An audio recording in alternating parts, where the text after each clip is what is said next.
Let's have a real conversation about HBCUs and national branding. Oh, yeah, it's locked on HBCU. Play my music. You are Locked On HBCU, your daily podcast covering HBCU sports. Part of the Locked On Podcast Network, your team every day.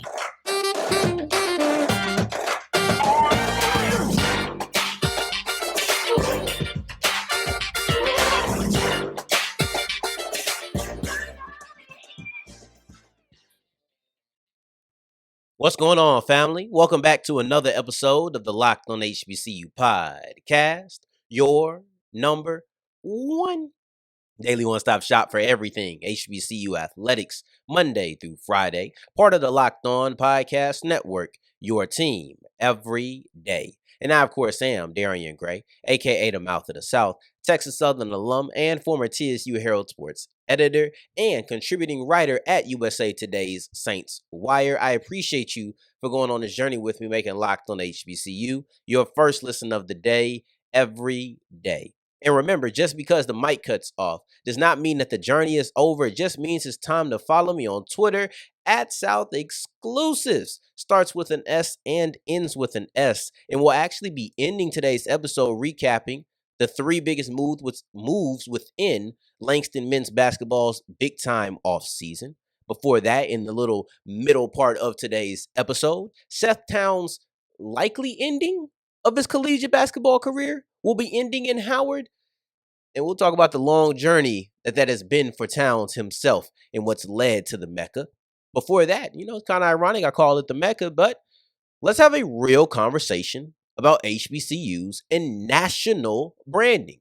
The big words there are real, HBCUs, and national. Now, there was a tweet that led off a lot of uproar within the HBCU community, kind of led to a little bit of a swag versus MEAC conversation. And those are conversations I always enjoy watching and listening to. They're always interesting to me when each side pleads their case back and forth.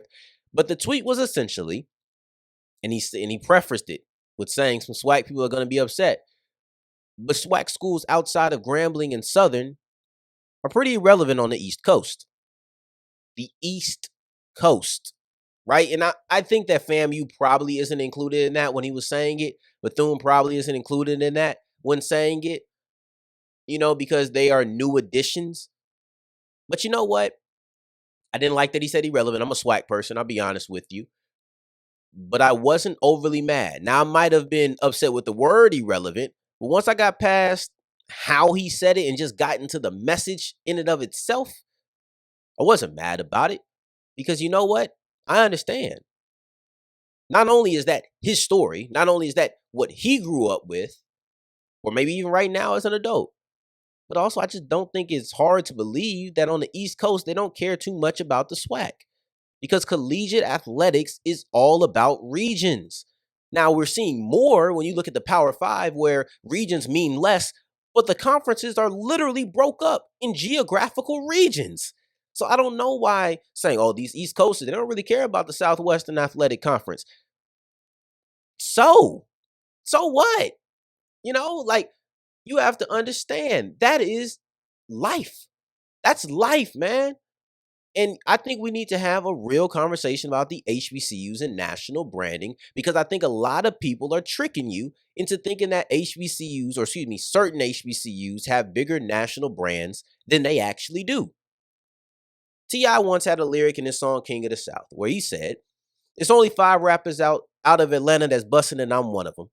The other 4, you know who you are, but if you got to think twice, well, shawty, you ain't nice." And let's just be real. That's the way that I look at HBCUs and national branding, where some people, it's only like 5.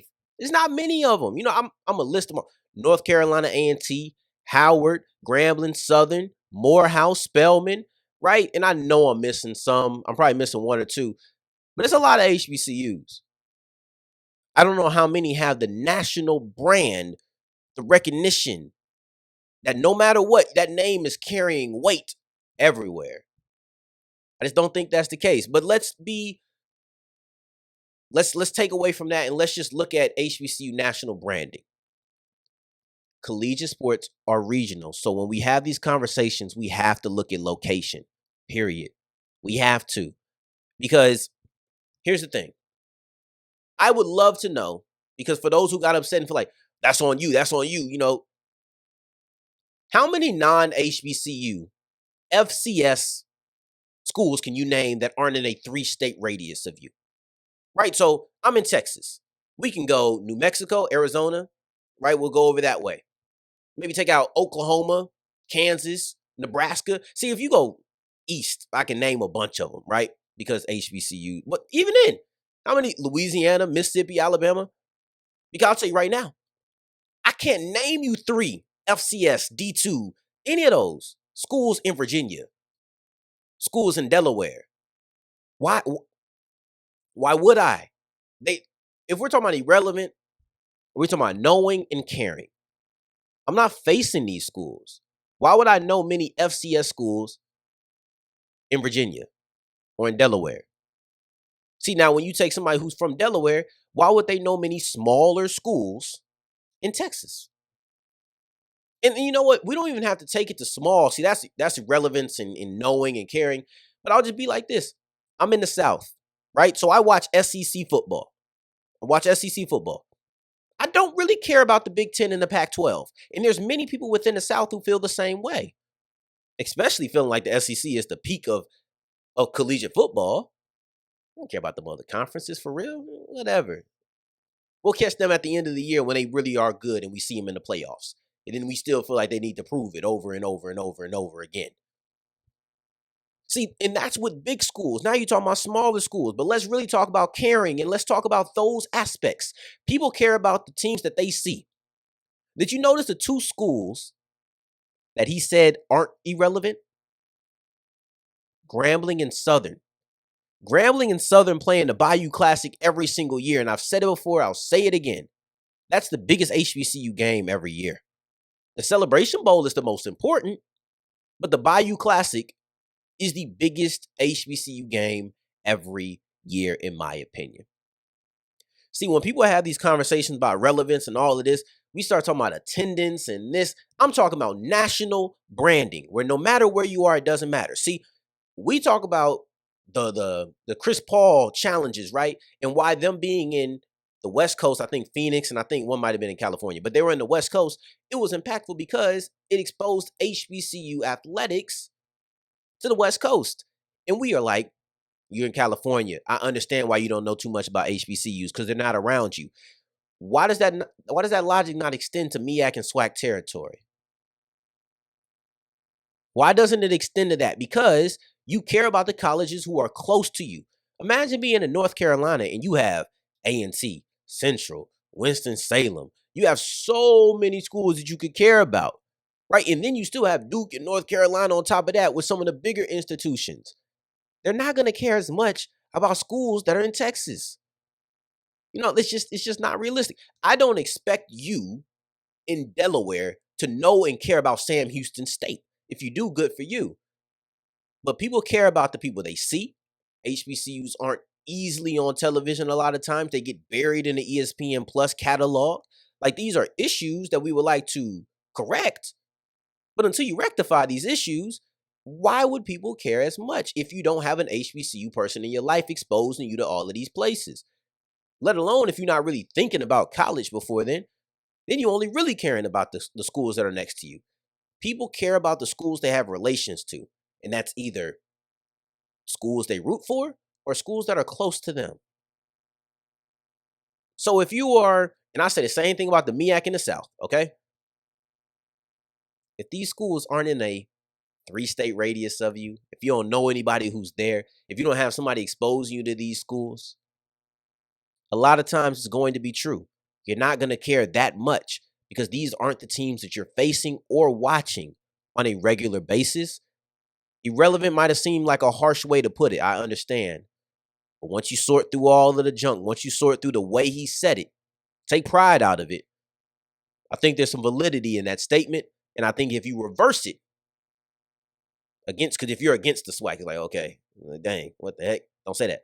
But if it's for the SWAC and saying we don't really care about these other schools, I think you can see some truth in it there. So let me know. How many schools can you name that aren't HBCUs that are in some of these other states that aren't around you?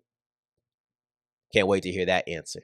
And as we go forward, we're going to discuss one of the schools that is a national brand, and that's Howard. That's the Mecca. That's the school that somebody said to me, the illustrious, and for some reason, I just knew exactly who they were discussing because they are a national brand. Let's speak about their basketball team and the fact that Seth Towns' long collegiate journey will likely come to a close in Washington, D.C. as we continue with Locked on HBCU.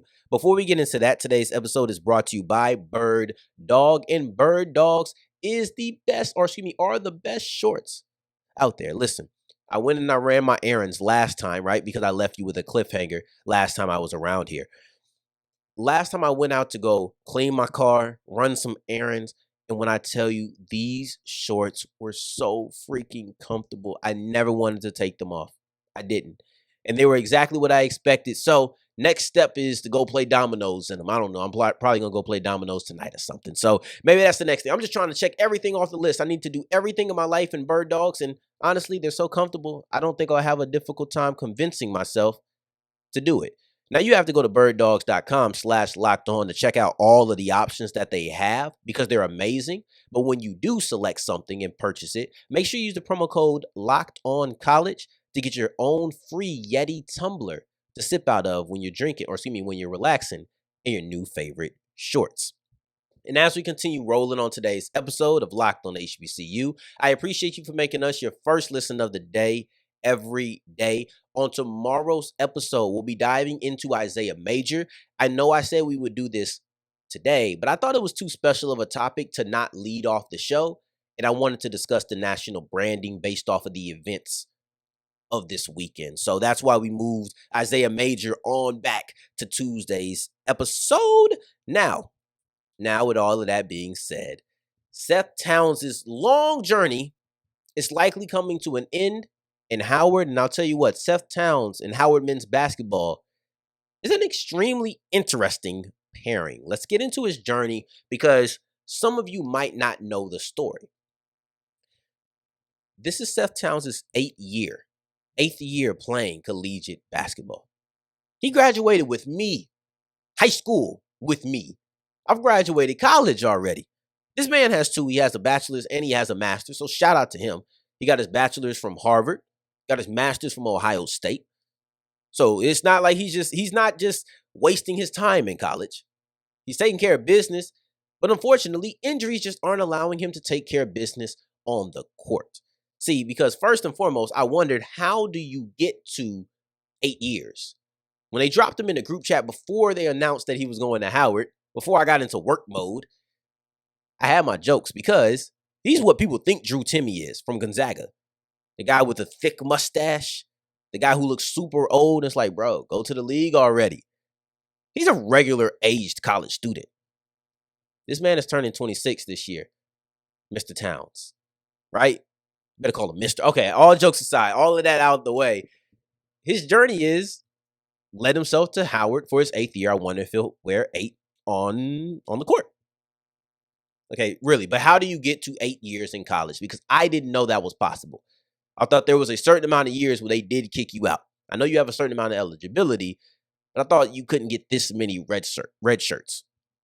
So in 2016, he went to Harvard.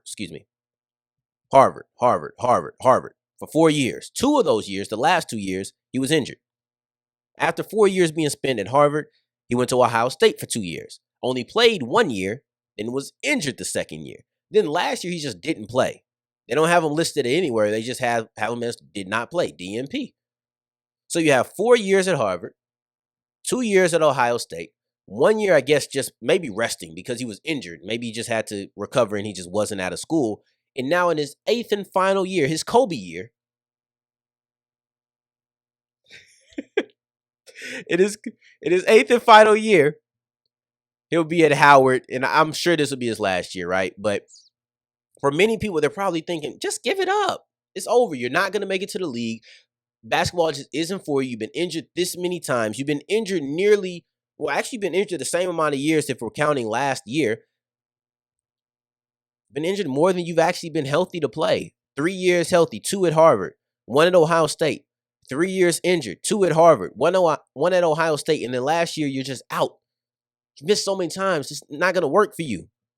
Move on to something new. That's what a lot of people would say.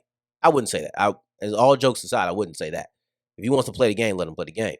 But what Towns had to say is, I think I've restructured my relationship with basketball. It is much healthier now. I'm not saying I put my entire identity into basketball, but man, it was hard because that's the kind of only professional aspiration I've had. Everything else was kind of subsidiary to that. Now, I think I've released myself from the need to play at whatever level. So to me, this says, and I thought that last sentence was the most important part, is that I don't need to play professionally. To me, that tells me he can't go out on an injury. 2020 to 21 was the last time that he actually played. Then he spent 2 years on the shelf. I think he needs to go out playing the game. That's pure speculation. That's not inside information. He didn't say it. But when you say I've released myself from the need to play at whatever level,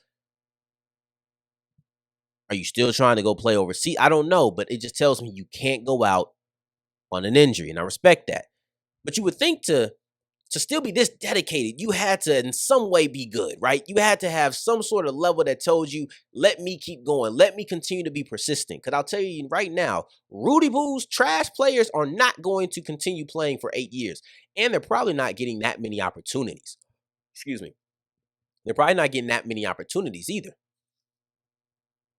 But he was really good. His second year in college, that 2017 to 18 season where he was still at Harvard, he was the Ivy League Player of the Year.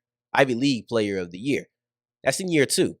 What happened from there was a litany of injuries. 2 back-to-back seasons. Go to Ohio State. You don't play much, and you don't really play well when you do play. And then the next year at Ohio State, maybe you just needed to get your feet wet. Maybe you just need to get acclimated. You get injured. There's no acclimation now. It's now you're back on the bench. The thing you've been acclimated with because you've been injured before. At this point, this is your 3rd injury in 6 years. You're already in college for a long time. You're already hearing people say it's time to give it up. But you stay vigilant. You stay persistent. You stay fighting. And I get it.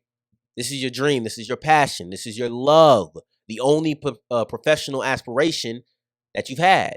So no, you're not going to give up on it. But what's interesting with Howard is that he's now coming to the mid-major level, right? So this is kind of closer to Harvard than it is Ohio State.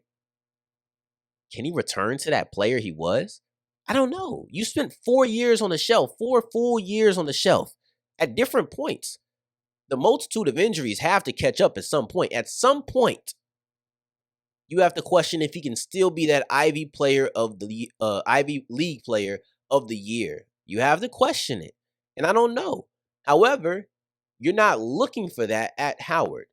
You're maybe asking, can he become a strong Robin? See, they need more talent. They need more injection, maybe of star power, maybe. Because you look at Steve Settle, you look at Elijah Hawkins. They left just during this offseason.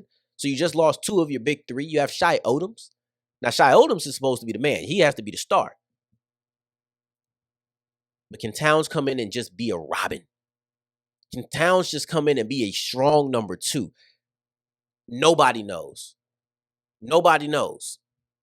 It's been since 2020 to 2021, that he played a full year.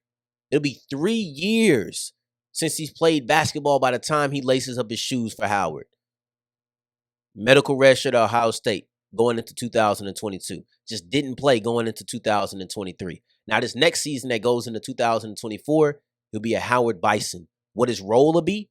How much can he play? How much of his old self will he still be? All of those questions be answered on the next episode of Dragon Ball Z. No, in all seriousness, we won't know until the season starts. And I'll be extremely interested to watch this story.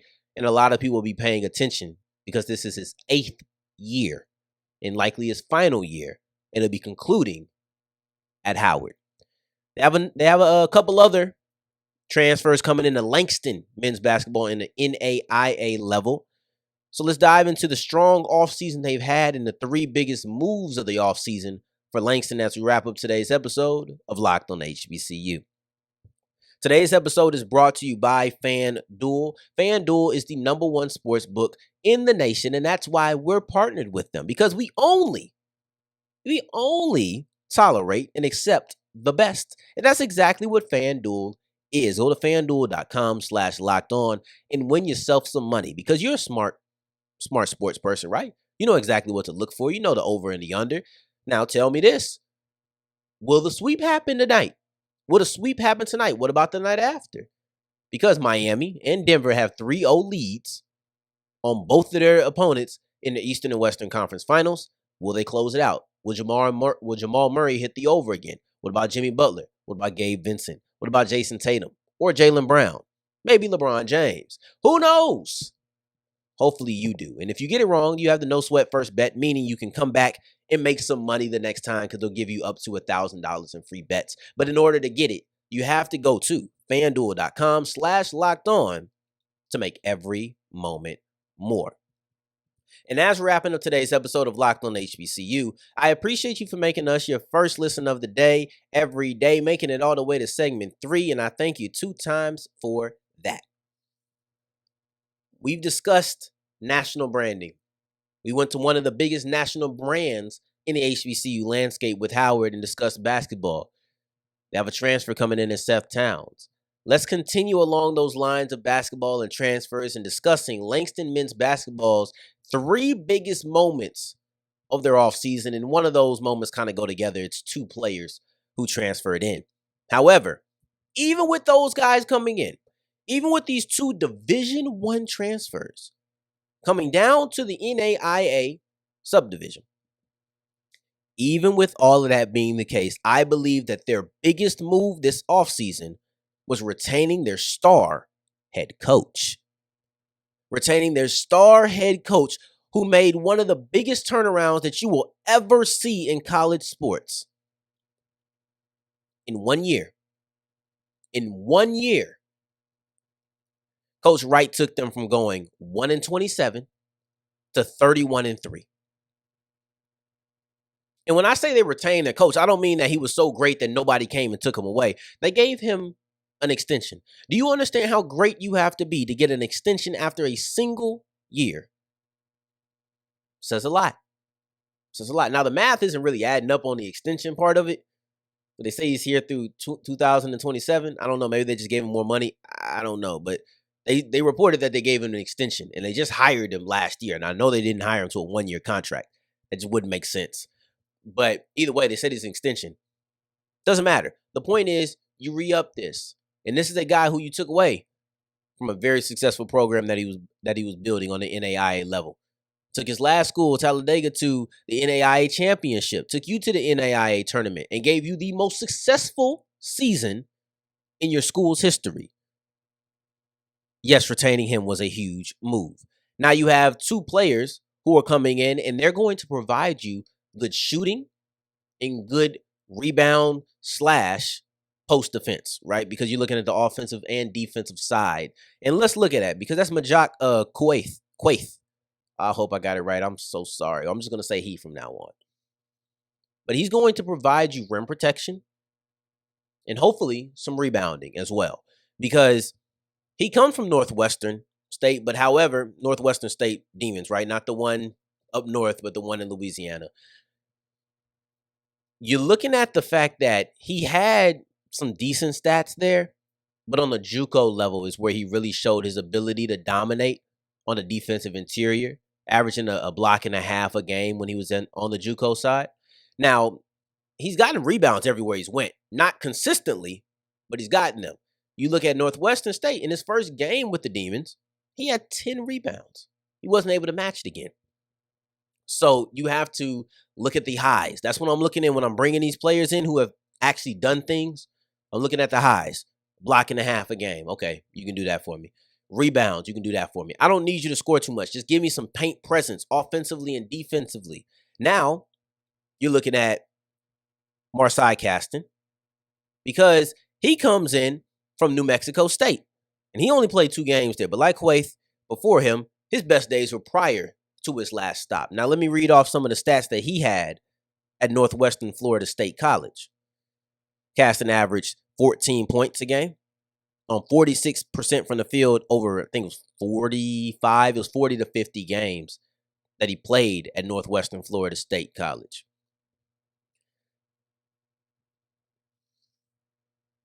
And yes, you want to look at the 46%, and that's good. You like it, right? But specifically from 3-point, he shot 39%. So now you have a player who, when you step back from the perimeter, he can give you some outside shooting. You have a guy in Kuwait who he can give you some interior, either defense or offense. So now you've added to two of the three levels that you want in your team. Close to the basket, perimeter, just got to fill in that middle. And that's just with players. So you have the coach. That's still the biggest move. I know these are two D1 players, but the biggest move is still retaining Coach Wright. And now you gave him some talent for him to be able to work with. After the best season in Langston men's basketball school history, they went on with an extremely strong offseason. We'll see if they can topple the record that they just set in 2023 and 2024. And I appreciate you for making us your first listen of the day. Every day on tomorrow's episode, we'll be diving into Isaiah Major, why they need him to be the face of the Dark Cloud defense, and why him and his running mate have the linebacking core in real good hands. But you have to wait for that. And in the meantime, in between time, as you wait, if you're looking for me, you can find me on Twitter at South Exclusives.